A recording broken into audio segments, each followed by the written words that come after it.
Looking to take your financial knowledge to the next level? You're in the right place. Welcome to Ask Ralph, offering accounting, technical, and financial advice. Whether you're looking to save taxes or improve your business, he's got you covered. Here's your host of Ask Ralph, Ralph Eastop Jr.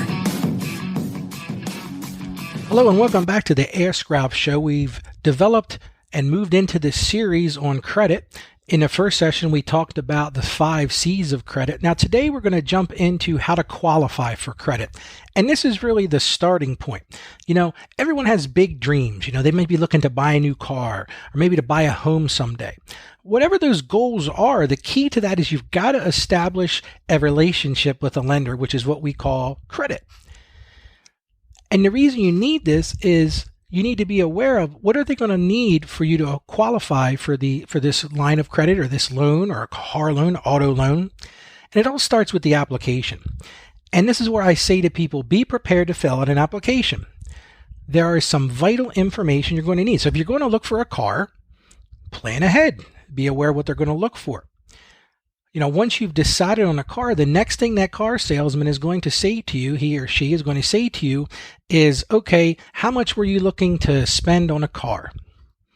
Well, at this point, you've already decided, you know, I really like that Ford F-150 pickup. And you look across the showroom and I tell you what, it looks great. And let's say the sticker price is $35,000. And you're going to say to the salesperson, well, I'd really like to have a payment of around $300. At that point, the salesman's going to say to you, listen, I don't mean to burst your bubble, but it's not going to be that low. So anyway, but be prepared to know what you're getting into.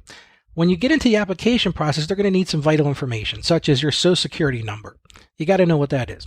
Your permanent home address. I hope you know where you live. That's important. They're going to ask you about your employment history. They're going to ask you about checking and savings account information, account numbers and balances. They're also going to then discuss with you your sources of income. So be prepared for this. You know, understand what your sources of income. I always tell clients that talk to me, you know, bring some proof of your income, bring some pay stubs. You know, if you're self-employed, maybe you want to bring a copy of your last year's tax returns. Once they take your application, then they're going to take a look and see, okay, what does your credit history look like? So let's have a discussion about what good credit history looks like. It's a good idea to check with one of the 3 major credit reporting agencies before applying for credit to make sure you don't have any surprises. You know, one of the most embarrassing things that I hear people talk about is they go to the car dealership, they've picked out that nice Ford F-150, they've haggled with the sales manager, they've got this paper in front of them that says, okay, we can do this, and your monthly payments are going to be this over 60 months. And then the next thing is, okay, well, I'm going to take you and I'm going to put all your information into our program here, and we're going to see if we can get you approved.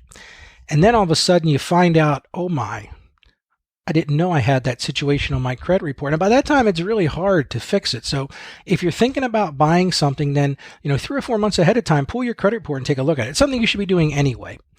Now, how do you get started with this? You know, if you're new to credit, you know, maybe the first thing they're going to say, okay, well, you know, we'd love to give you a loan, but you're going to need a co-signer. And a co-signer is someone who's willing to accept responsibility for your debt if you aren't able to pay off the loan. So this is where you start.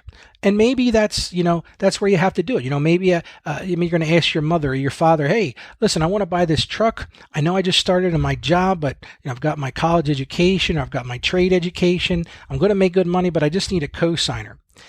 Well, if that doesn't work, there's some other things you can do as well. First one is apply for a checking account. The checking account does not represent a line of credit, and it's not reported on your credit bureau. But if you do not take care of your checking account, it can end up on your credit bureau, because most of the banks now submit information about charge-offs or information about return checks to a collection agency. But it's still something you're going to need, because that lender is going to say, well, I want to see that you have a checking account. You know, obviously they don't want you to come in there and pay with cash. The next thing you want to consider is start small. What I was always told is, you know, apply for a credit card at a department store. And I remember being about 16, 17 years old and going to the Christiana Mall and heading up to the J.C. Penney's, and there's a person standing there at the front and says, hey, would you like to save 20% on your purchases today? Okay, that sounds good. What do I have to do? Well, they want to get you to apply for this credit card at a department store. They're very easy to get. And the nice thing about these is generally your credit limit is low. I think in my case, they gave me a credit limit of about $300. So there's not a whole lot you can do to get yourself in trouble with $300. But the key is make small purchases and pay the balance in full and on time. You need to make baby steps with that. Once you get past that store credit card, you might apply for a major credit card, possibly with the bank that you deal with. A good rule of thumb is be sure your credit limit does not exceed the amount of money you have in your savings account. That's a really good thing to live by, because then you're never going to get yourself in trouble if you only allow your credit limit to be what's available in your savings account. And trust me, lenders don't like this. One of the things that I see a lot of times is lenders are going to give you this high credit limit. It's okay to say to them, listen, can you reduce that credit limit, because I don't want to get myself in trouble with having so much credit as I'm first starting out. I remember being either a sophomore or junior at the University of Delaware, and walking across campus one day, and there was, I think at the time was MBNA, and they were pushing these student credit cards. And a friend of mine and I started chatting. I said, it's kind of funny that they're here pushing these student credit cards. I said, because most of the people around here, they don't have anything. They're living off their parents, hey mom money. And, I'm going to go home this weekend because I need some money. What I didn't realize at the time, though, is this was really a good risk for the bank. And the reason it was a good risk is because they knew you didn't have anything, which is a blessing and a curse at the same time. They knew you didn't have other debts to pay because truth is you didn't have any income coming in. They also knew something else, which is a little bit sinister, I would say, and that is that most college students get themselves in trouble and they turn around and the parents bail them out. So be careful, if you're in that situation where you're going to get that first credit card. And I've been there. Listen, I'm not telling you anything I haven't suffered through myself. This is really tempting. You get that credit card and they say to you, okay, Mr. Roberts, you've got a $5,000 credit limit. I'm looking at this thing going, wow, I got a $5,000 credit limit. I haven't made $5,000 in my life yet. And it's real tempting to go out there and run that credit card up. And next thing you know, you get that credit card bill. And you got a bill for, let's say, $2,000. And you're looking at your checking account saying, wow, I got $200.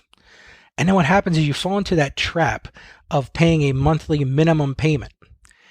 And a good rule of thumb is that you take the interest rate.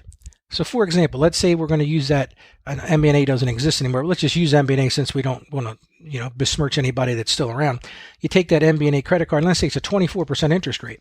Well, if you just pay the minimum payment, the rule of thumb is going to take you 24 years to pay that off. So that $2,000 credit line that you have that you just ran up, it's going to take you 24 years to pay it off if you're just paying the minimum balances. And we'll talk about that as we get more into this whole series on credit. But I thought I'd start with the qualifications for credit at the front end. So understand what you need for the application, understand your income streams, and think about a cosigner and make sure you have that checking account, that savings account. And start small and take baby steps as you work to build this credit file. It's not going to happen overnight, but disasters will happen overnight. You've been listening to Ask Ralph, brought to you by Saggio Accounting Plus. Please subscribe to and rate our podcast on Apple Podcasts or wherever you get your podcasts, and leave us a rating and review. Our podcast is produced by Carolyn Peters. Thank you for listening, and be sure to like us on Facebook and follow us on Twitter at Ask Ralph Media. You can also hear me each week on 1450 WILM and on 1410 WDOV in Delaware and on the iHeartRadio app. Submit your questions or ideas for future shows by sending an email to AskRalph@AskRalph.com. The information contained in this episode of Ask Ralph is based on data available as of the date of its release. Saggio Accounting Plus and Ask Ralph Media Inc. is under no obligation to update this content if changes occur. Applying this information to your specific situation requires careful consideration of all facts and circumstances, and any information provided is not to be considered as financial, tax, or legal advice. Please consult your tax advisor or attorney before acting on any material covered.